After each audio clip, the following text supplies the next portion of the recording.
ಕಳೆದ ತಿಂಗಳು ಮಾರ್ಚ್ 22ಕ್ಕೆ ಧರ್ಮಸ್ಥಳದ ಸೌಜನ್ಯ ಪ್ರಕರಣದ ಬಗ್ಗೆ ಸೌಜನ್ಯ ನಮ್ಮ ಕುಸುಮಾವತಿ ಅವರು ಸುಪ್ರೀಂ ಕೋರ್ಟ್ ಮೆಟ್ಟಲೇರಿದ್ರು. ಮಾರ್ಚ್ 22ಕ್ಕೆ ಸುಪ್ರೀಂ ಕೋರ್ಟಲ್ಲಿ ಸರ್ಕಾರಕ್ಕೆ ಮತ್ತು CBIಗೆ ನೋಟಿಸ್ ಮಾಡಿತ್ತು. ಏಪ್ರಿಲ್ 29ಕ್ಕೆ ಸರ್ಕಾರ ಮತ್ತು CBI ಬಂದು ಇದಕ್ಕೆ ಉತ್ತರ ಕೊಡಬೇಕಿತ್ತು. ಆದರೆ ನಿನ್ನೆ ಎಲ್ಲರೂ ಸುಪ್ರೀಂ ಕೋರ್ಟ್ನ ಈ ಒಂದು ವಾದ ಪ್ರತಿವಾದದ ಬಗ್ಗೆ ನೋಡಬೇಕು ಅಂತ ಕೂತಿದ್ರು.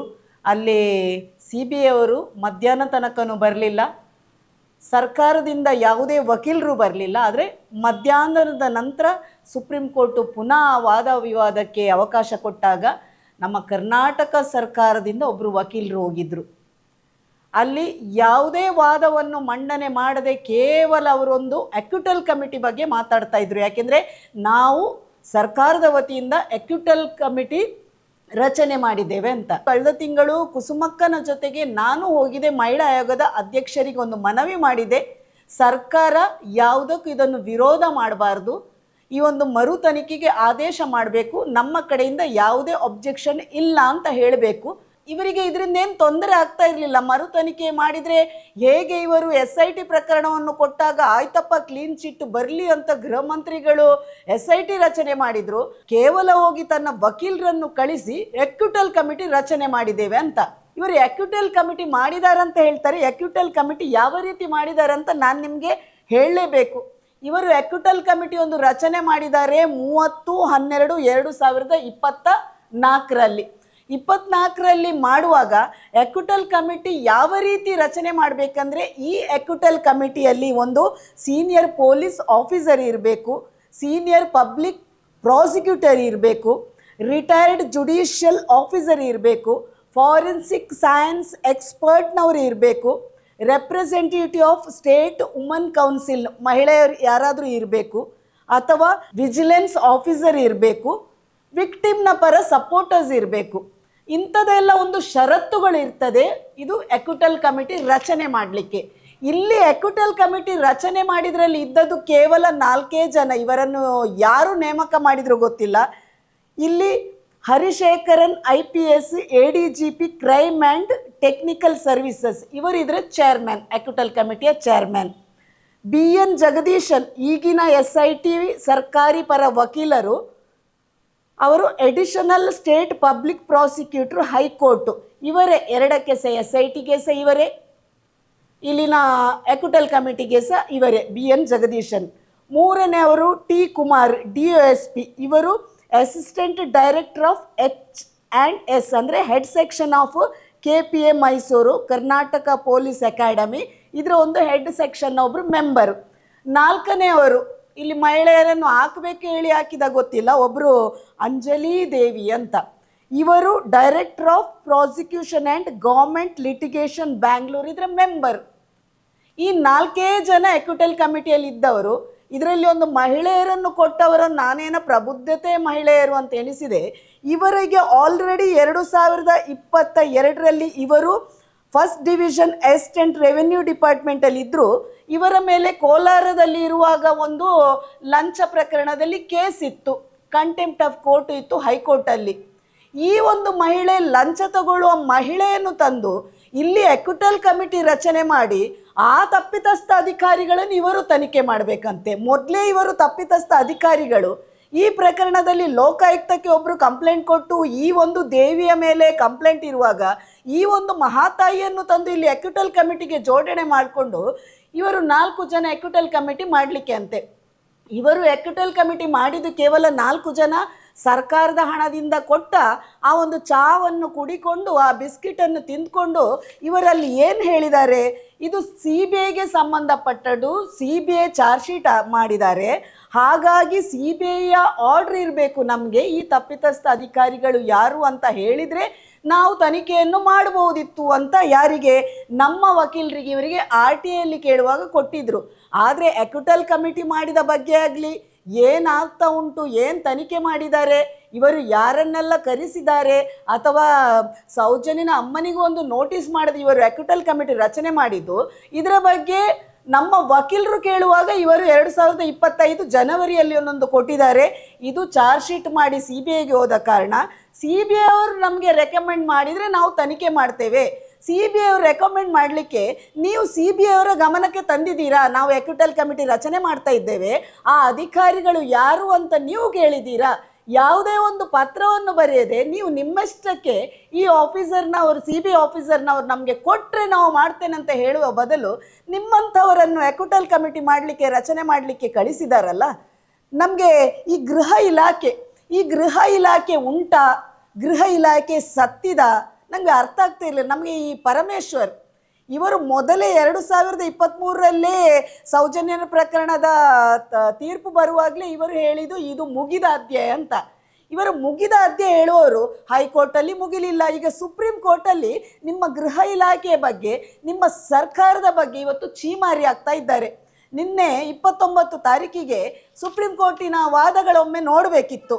ಸುಪ್ರೀಂ ಕೋರ್ಟ್ನ ವಾದಗಳಲ್ಲಿ ನಿಮ್ಮ ಮೇಲೆ ಚೀಮಾರಿ ಹಾಕಿದ, ಅಂದರೆ ಸರ್ಕಾರದ ಬೇಜವಾಬ್ದಾರಿ, ಇವರು ಇದನ್ನು ಸರಳವಾಗಿ ತಗೊಂಡಿದ್ದಾರೆ ಅಂತ ನಿಮ್ಮನ್ನಲ್ಲಿ ಚೀಮಾರಿ ಹಾಕುವಾಗ ನಿಮ್ಮ ಗೃಹ ಇಲಾಖೆ ಏನು ಮಾಡ್ತಾ ಉಂಟು? CBIನವರ ಅಭಿಪ್ರಾಯ ಕೇಳಿದ್ದಾರೆ, ನಿಮ್ಮ ಸರ್ಕಾರದ ಅಭಿಪ್ರಾಯ ಕೇಳಿದ್ದಾರೆ.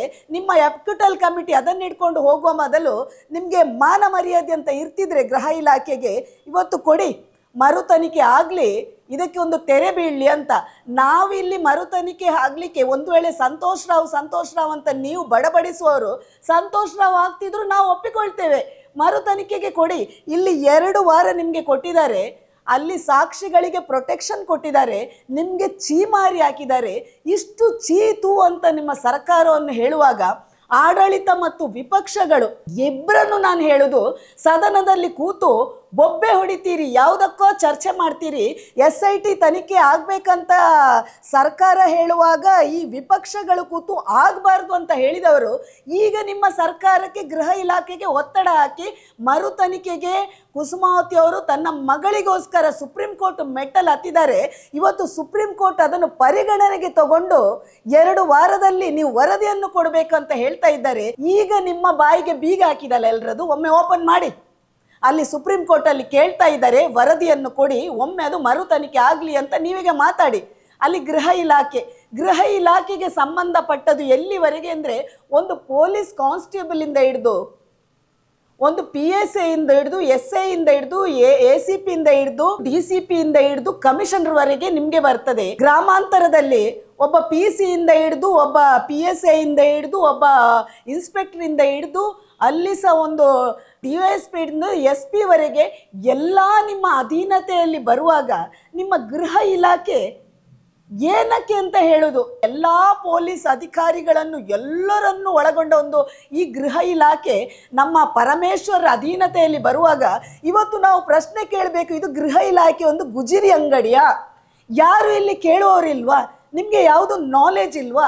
ಇವತ್ತು ಸೌಜನ್ಯನ ಕೇಸ್ ಹಳ್ಳ ಹಿಡಿಲಿಕ್ಕೆ ಕಾರಣ ನಿಮ್ಮ ಗೃಹ ಇಲಾಖೆ. ಇವತ್ತಿನ ಗೃಹ ಇಲಾಖೆ ಮಾತ್ರ ಅಲ್ಲ, ಮೊದಲು ಯಾವನೊಬ್ಬ ಮುಟ್ಟಾಳ ಇದ್ದ ಗೃಹ ಇಲಾಖೆಯಲ್ಲಿ, ಅವನಿಂದ ಹಿಡಿದು ಇವತ್ತು ಪರಮೇಶ್ವರನಿಂದ ಇಡೀ ಆಡಳಿತ ವ್ಯವಸ್ಥೆ ಇದಕ್ಕೆ ಕಾರಣ. ಇವತ್ತು ಹೋರಾಟ ಮಾಡಬಾರ್ದು, ಹೋರಾಟಗಾರರ ಮೇಲೆ ಕೇಸ್ ಹಾಕ್ತೀರಿ, ಹೋರಾಟಗಾರರು ಮಾತಾಡುವಾಗ ಗಡೀಪಾರು ಮಾಡ್ತೀರಿ, ಹೋರಾಟಕ್ಕೆ ತಡೆ ಮಾಡ್ತೀರಿ, ಹೋರಾಟಕ್ಕೆ ಪರ್ಮಿಷನ್ ಕೊಡೋದಿಲ್ಲ. ನೀವು ಹೋರಾಟ ಮಾಡುವಾಗ ಭಿಕ್ಷೆ ಬೇಡಿ ಹೋರಾಟಕ್ಕೆ ನೀವು ಪರ್ಮಿಷನ್ ಕೊಟ್ಟು SP ಆಫೀಸಲ್ಲಿ ಹಣ ತೆಗೆದ SP ಅವರು ಇದ್ದರು, ರಿಶ್ವಂತ್ ಸಿಂಗ್ನವರು. ಆದರೆ ಇವತ್ತು ಹೋರಾಟ ಮಾಡಿದ ಕಾರಣ ಇವತ್ತು ಸೌಜನ್ಯನ ಅಮ್ಮ ಸುಪ್ರೀಂ ಕೋರ್ಟ್ನ ಮೆಟ್ಟಲು ಹತ್ತಲಿಕ್ಕೆ ಸಾಧ್ಯ ಆಯಿತು. ಸಾಮಾನ್ಯ ಒಂದು ಮಹಿಳೆ ತನ್ನ ಮಗಳಿಗೆ ನ್ಯಾಯ ಕೇಳಬೇಕಾದ್ರೆ ಸುಪ್ರೀಂ ಕೋರ್ಟ್ ತನಕ ಹೋಗೋದು ಅಸಾಧ್ಯದ ಮಾತು, ಯಾವತ್ತೂ ಹೋಗಲಿಕ್ಕೆ ಸಾಧ್ಯನೇ ಇಲ್ಲ. ಇವತ್ತು ಸೌಜನ್ಯ ಪ್ರಕರಣದಲ್ಲಿ 12 ವರ್ಷದಿಂದ ಸತತವಾಗಿ ಮಹೇಶ್ ಶೆಟ್ಟಿ ಅವರಂತ ಒಂದು ಗಂಡಸನ ತಾಕತ್ತಿತ ಗಂಡಸು ಅಂತ ಹೇಳಬೇಕು, ನಿಮಗೆ ಆ ಪದ ಬಳಸಲಿಕ್ಕೆ ಸಾಧ್ಯನೇ ಇಲ್ಲ. ಒಂದು ಹೋರಾಟಗಾರರು, ನೀವು ಎಜುಕೇಷನ್ ಇಲ್ಲ ಅಂತ ಹೇಳಿ ತಮಾಷೆ ಮಾಡುವ ನೀವು, ಎಜುಕೇಷನ್ ಇಲ್ಲದ ವ್ಯಕ್ತಿ ಒಂದು ಹೋರಾಟದ ತಂಡವನ್ನು ಮಾಡಿಕೊಂಡು ಇಷ್ಟು ಕೇಸುಗಳನ್ನು ತನ್ನ ಹೆಗಲಿಯಾಗಿ ಹಾಕಿಕೊಂಡು ನೀವು ಆ ಗಡೀಪಾರ್ನ ವಿಷಯದಲ್ಲಿ ಅಧಿವೇಶನದಲ್ಲಿ ಚರ್ಚೆ ಮಾಡ್ತೀರಿ, ನೀವು ಅವರನ್ನು ತಮಾಷೆ ಮಾಡ್ತೀರಿ. ಈ ಒಂದು ಹೋರಾಟದ ಜನರ ಮುಂದೆ ನಿಮ್ಮ ಎಲ್ಲ ಈ ಪೊಲೀಸ್ ಇಲಾಖೆಗಳು, ಪೊಲೀಸ್ ಅಧಿಕಾರಿಗಳು, ನಿಮ್ಮ ಇಲಾಖೆಗಳು, ಇನ್ನೊಮ್ಮೆ ಹೇಳ್ತೇನೆ, ಯಾವುದಕ್ಕೂ ಸಮಾನ ಅಲ್ಲ. ನೀವು ಗುಜರಿ ವ್ಯಾಪಾರ ಮಾಡಲಿಕ್ಕೂ ಸಮ ಅಲ್ಲ. ಯಾಕೆಂದರೆ ಅಂಥ ಒಂದು ಇಲಾಖೆ ಅಂತ ಹೇಳಬೇಕಾಗ್ತದೆ. ಇವತ್ತು ಸುಪ್ರೀಂ ಕೋರ್ಟಲ್ಲಿ ನಿಮ್ಮ ಬಗ್ಗೆ ಮಾತಾಡ್ತಾರಲ್ಲ, ನಮ್ಮ ಕರ್ನಾಟಕ ಸರ್ಕಾರದ ಬಗ್ಗೆ ಮಾತಾಡುವಾಗ ಈಗ ತಾಕತ್ತಿದ್ರೆ 2 ವಾರ ನಿಮಗೆ ಕಾಲಾವಕಾಶ ಕೊಟ್ಟಿದ್ದಾರೆ. ಮುಂದಿನ ದಿನ ಜುಲೈ 14ಕ್ಕೆ ಕೊಟ್ಟಿದ್ದಾರೆ. ತಾಕತ್ತಿದ್ರೆ ಮಾಡಿ. ಎಲ್ಲ ನಾನು MLAಗಳಿಗೆ ಹೇಳೋದು, ನೀವಿಲ್ಲಿ ಖಾಲಿ ಅಧಿವೇಶನದಲ್ಲಿ ಕೂರ್ದು ಚಹಾ ಕುಡಿಯೋದು, ಪೇಪರ್ ಬಿಸಾಡೋದು, ಜನರ ಹಣದಲ್ಲಿ ನೀವು ಮಸ್ತಿ ಮಾಡೋದು ಬಿಟ್ಟು ಏನೂ ನೀವು ಮಾಡಲಿಲ್ಲ. ಕರ್ನಾಟಕ ಸರ್ಕಾರದಲ್ಲಿ ಇದ್ದ ಎಲ್ಲ MLAಗಳು, ಇಲ್ಲಿ ದಕ್ಷಿಣ ಕನ್ನಡ ಜಿಲ್ಲೆಯಲ್ಲಿ 6 MLAಗಳು ವಿಪಕ್ಷದವರು, 2 MLAಗಳು ನಿಮ್ಮ ಸರ್ಕಾರದವರು, MLCಗಳಿದ್ದಾರೆ ದಂಡಪಿಂಡದವರು. ನಾನು ಹೇಳೋದು, ಈಗ ಸುಪ್ರೀಂ ಕೋರ್ಟ್ ಮೆಟ್ಟಲ್ ಹತ್ತುವಾಗ CBIಗೆ ಜವಾಬ್ದಾರಿ ನಮ್ಮ ಚೌಟರ್ ಅವರೇ.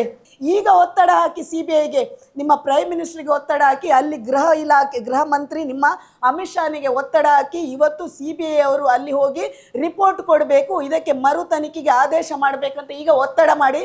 ಇದು ತಾಕತ್ತು ನಿಮ್ಮ ಚೌಟರ್ ಅವರೇ. ನಿಮಗೆ ಬಂದೋಬಸ್ತಿಗೆ ಜನ, ಕೈಗೊಂದು ಕಾಲಿಗೊಂದು ಜನ, ಊಟದ ವ್ಯವಸ್ಥೆ, ಫ್ಲೈಟಿನ ವ್ಯವಸ್ಥೆ ಎಲ್ಲ ಮಾಡಿಕೊಂಡು ನೀವು ಅಧಿವೇಶನದಲ್ಲಿ ಕೂತು ಅಲ್ಲಿ ಸುಮ್ಮನೆ ಜನರ ತೆರಿಗೆ ಹಣ ವೇಸ್ಟ್ ಮಾಡ್ಲಿಕ್ಕೆ ಹೋಗಬೇಡಿ. ಈಗ ಸೌಜನ್ಯ ಪ್ರಕರಣದಲ್ಲಿ ಮಾತಾಡಿ. ನಮ್ಮ ಸಂವಿಧಾನದ ಒಂದು ಪಿಲ್ಲರ್ ಅಂಗ ಅಂತ ಹೇಳ್ತೇವೆ ನಾವು ಮಾಧ್ಯಮವನ್ನು. ಇವತ್ತು ಆ ಮಾಧ್ಯಮವನ್ನು ನೋಡುವಾಗ ಜನರು ಕಂಡಲ್ಲಿ ಇವರನ್ನು ಓಡಿಸಬೇಕು. ಯಾಕೆಂದರೆ ನಮ್ಮ ಸ್ಟೇಟ್ ಚಾನೆಲ್ಗಳು ಏನಾದರೂ ಒಂದು ಚಿಕ್ಕ ವಿಷಯ, ಮಹೇಶಣ್ಣನ ವಿಷಯ ಗಡಿಪಾರಿದು ಬರಲಿ, ಮೊನ್ನೆ 2 ಯಾರ ಒಂದು ಯಕ್ಷಗಾನದ ನಾಲಾಯಕ ಪಾತ್ರಧಾರಿಗಳಿಗೆ ಮಾತಾಡುವಾಗ ಅದನ್ನೊಂದು ಏನೋ ವೈರಲ್ ಮಾಡಿಕೊಂಡು ಸೀರಿಯಲ್ ಮಾಡಿಕೊಂಡು ಚರ್ಚೆಗಳು ಮಾಡೋದೇನು ಇವರ ಮುಖಕ್ಕೆ ಜನರು ಉಗಿಬೇಕು. ಯಾಕೆಂದರೆ ಇವತ್ತು ಸುಪ್ರೀಂ ಕೋರ್ಟ್, ನಮ್ಮ ಡೆಲ್ಲಿಯಲ್ಲಿ ಹೋಗಿ ಸುಪ್ರೀಂ ಕೋರ್ಟಲ್ಲಿ ಹೋಗಿ ಸೌಜನ್ಯನ ಕೇಸ್ ಮರು ತನಿಖೆ ಆಗಲಿಕ್ಕೆ ಸುಪ್ರೀಂ ಕೋರ್ಟ್ನ ಜಡ್ಜ್ನವರೇ ಕರ್ನಾಟಕ ಸರ್ಕಾರಕ್ಕೆ ಉಗಿತಾ ಇದ್ದಾರೆ, ಬೇಜವಾಬ್ದಾರಿ ಅಂತ ಹೇಳ್ತಿದ್ದಾರೆ. ಇದನ್ನು ಪ್ರಶ್ನೆ ಮಾಡಲಿಕ್ಕೆ ಯೋಗ್ಯತೆ ಇಲ್ಲದ ನಾಲಾಯಕ ಮಾಧ್ಯಮಗಳಿಗೆ ಧಿಕ್ಕಾರ ಹೇಳಬೇಕು. ಒಬ್ಬೊಬ್ಬರು ತನ್ನ ಮೀಡಿಯಾದಲ್ಲಿ ಕೂತ್ಕೊಂಡು ಟ್ರೆಡ್ ಬೇರ್ ಮಾಡುವವರು, ಇನ್ನೊಬ್ಬ ಪಬ್ಲಿಕ್ ಟಿವಿಯವ ರಂಗಣ್ಣ ಇಡೀ ಸರ್ಕಾರವೇ ಇವನ ಕೈಯಲ್ಲಿ ಇರುವ ಹಾಗೆ ವಿಮರ್ಶೆ ಮಾಡ್ತಾ ಇದ್ದಾನೆ. ಆದರೆ ಇಷ್ಟೆಲ್ಲ ಆಗುವಾಗ ಇನ್ನೊಬ್ಳಿದ್ಲು ಸೀರಿಯಲ್ ಮಾಡುವವಳು ಸ್ಮಿತಾ ರಂಗನಾಥ, ತನ್ನ ಮಾಧ್ಯಮದಲ್ಲಿ ಯಾರ್ಯಾರ ಮೆಂಟಲ್ಗಳನ್ನು ತಂದು ಕೂತ್ಕೊಳ್ಳಿಸಿ ದಾಖಲೆಲ್ಲದೆ ಮಾತಾಡೋದು.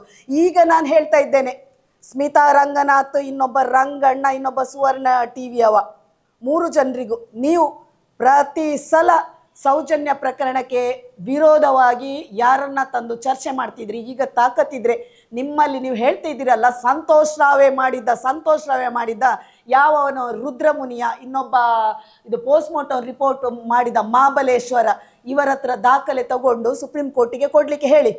ಈಗ ಒಳ್ಳೆ ಅವಕಾಶ. ಯಾಕೆಂದರೆ ನೀವು ಸಂತೋಷ್ ರಾವ್ ಹೇಳ್ತಾ ಇದ್ದವರಿಗೆ ನಿಮ್ಮ ಕೈಯಲ್ಲಿದ್ದ ದಾಖಲೆಯನ್ನು ಕೊಡಿ. ಇನ್ನೊಬ್ಬ ಹುಚ್ಚನದ್ದು ದಾಖಲೆ ಎಲ್ಲ ಹೋಗಿದೆ, ಈಗ ಅವ ಮಾತಾಡ್ತಿಲ್ಲ. 3 ಜನ ನೀವೀಗ ಚರ್ಚೆ ಮಾಡ್ತೀರಲ್ಲ, ಮಾಧ್ಯಮ ಯಾವುದು ಒಳ್ಳೆ ವಿಷಯವನ್ನು ಸರ್ಕಾರದ ಗಮನ ಸೆಳೆಯುವಂಥ, ಸರ್ಕಾರವನ್ನು ಬುಡಮೇಲು ಮಾಡುವಂಥ ಪ್ರಶ್ನೆ ಮಾಡಿಕೊಂಡು ಆ ಒಂದು ತಾಕತ್ತಿರಬೇಕು ಒಂದು ಮಾಧ್ಯಮಗಳಿಗೆ. ಆದರೆ ನೀವು ಯಾರದ ಹಣಕ್ಕೋಸ್ಕರ ನಿಮ್ಮ ಮಾಧ್ಯಮವನ್ನೇ ಮಾರಿಕೊಂಡು ಕೂತ್ಕೊಳ್ಳೋರು, ಇವತ್ತು ತಾಕತ್ತಿದ್ರೆ ನಿಮ್ಮ ಕೈಯಲ್ಲಿ ವಿಡಿಯೋ ಇಲ್ವಾ? ಸುಪ್ರೀಂ ಕೋರ್ಟಿದ ವಿಡಿಯೋ ಇಡೀ ಯೂಟ್ಯೂಬರ್ಸ್ ಕೈಯಲ್ಲಿ, ಇಡೀ ಸಾಮಾಜಿಕ ಜಾಲತಾಣದಲ್ಲಿ, ಇಡೀ ಭಾರತ ದೇಶದಲ್ಲಿ ನಿನ್ನೆ ಆದ ಘಟನೆ ಹರಿದಾಡ್ತಾ ಉಂಟು. ಸರ್ಕಾರಕ್ಕೆ ಮಂಗಳಾರತಿ ಮಾಡಿದ್ದಾರೆ, CBI ಅವರಲ್ಲಿ ಬರಲಿಲ್ಲ. ಇದನ್ನು ತೋರಿಸಿಕೊಡಿ. ಅಧಿವೇಶನದಲ್ಲಿ ನಿಮ್ಮ ಗೃಹ ಮಂತ್ರಿಗೆ ಮಾತಾಡಿ, ನಿಮ್ಮ ಮುಖ್ಯಮಂತ್ರಿಗಳಿಗೆ ಮಾತಾಡಿ, ಎಲ್ಲ ಅಲ್ಲಿ ಕೂತ್ಕೊಂಡು ಚಹಾ ತಿಂದುಕೊಂಡು ಲೂಟಿ ಮಾಡಿಕೊಂಡು ಹೋಗೋ 224 MLAಗಳಿಗೆ, MLCಗಳಿಗೆ, ಇಲ್ಲಿ ದಕ್ಷಿಣ ಕನ್ನಡ ಜಿಲ್ಲೆಯ MPಗೆ ಪ್ರಶ್ನೆ ಮಾಡಿ.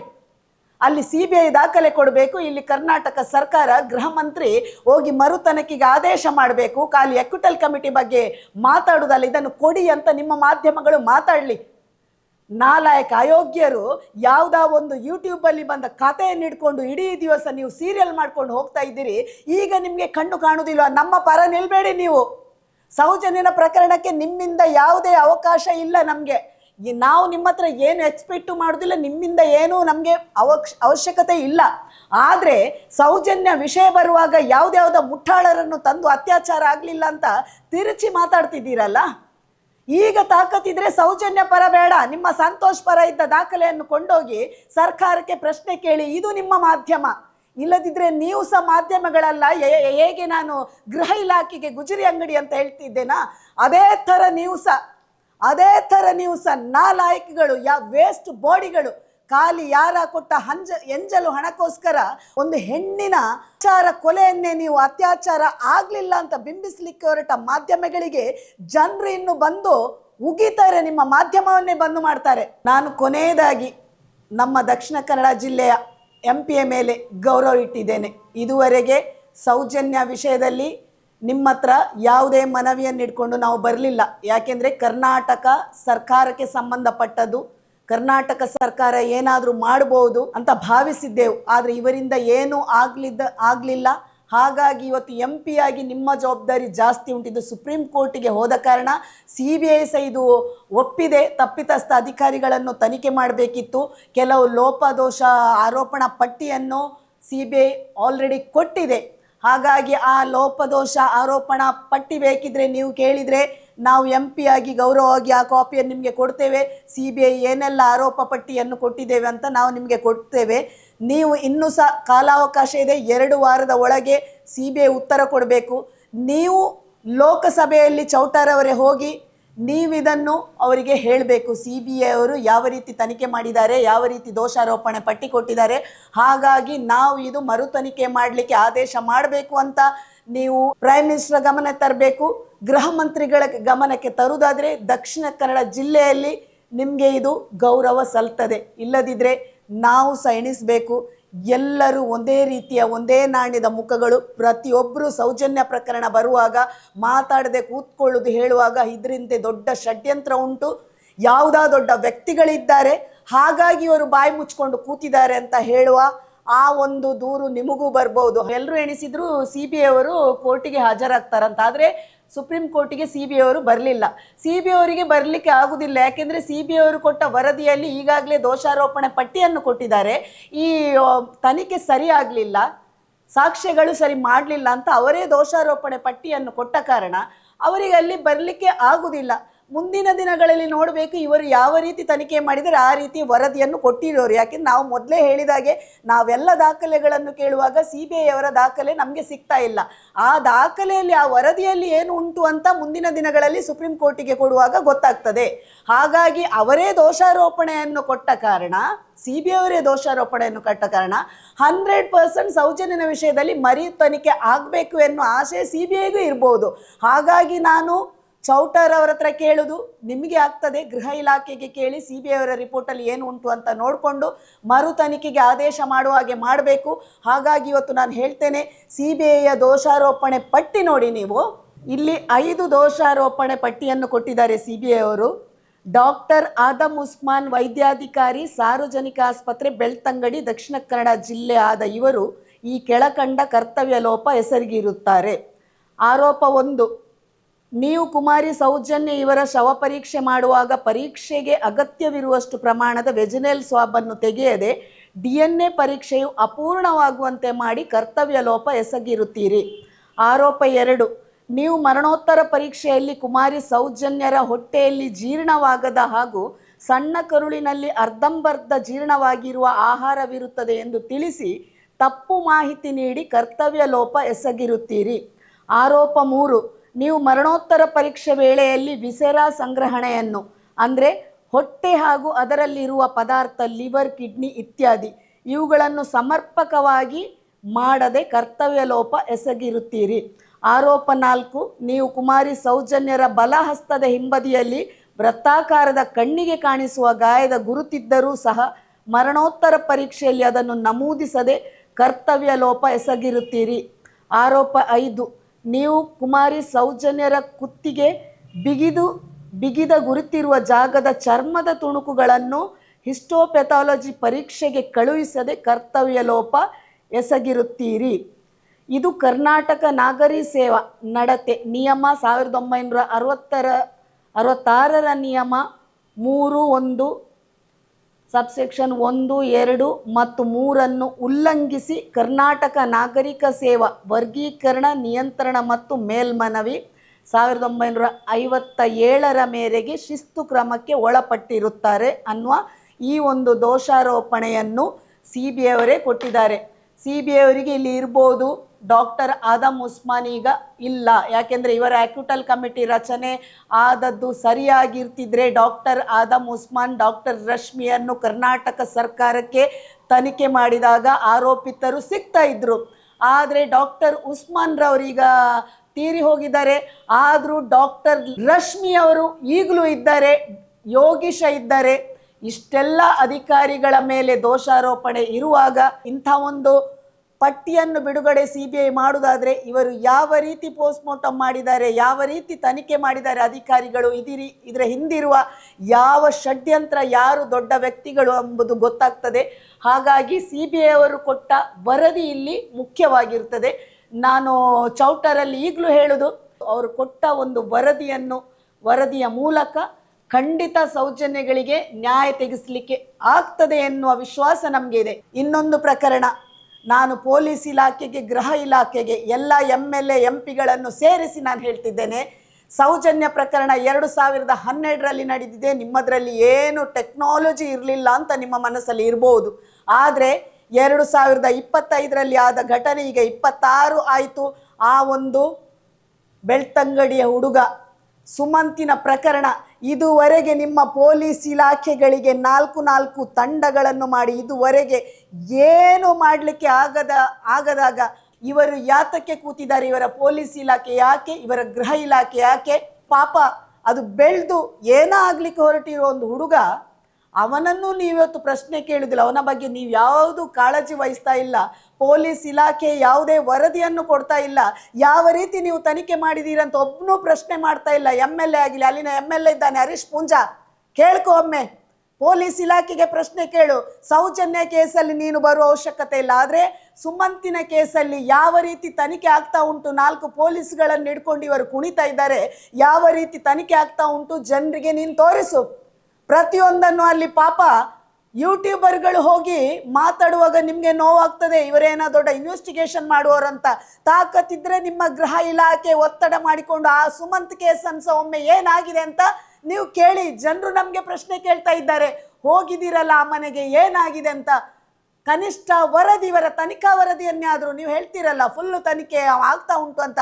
ನಮಗೆ ಇವರು ಅರ್ಧ ತನಿಖೆ ಯಾವ ರೀತಿ ಮುಂದೆ ಹೋಗಿದ್ದಾರೆ, ಏನಿದು ಅಂತ ಇದನ್ನು ತೋರಿಸ್ಕೊಡಿ.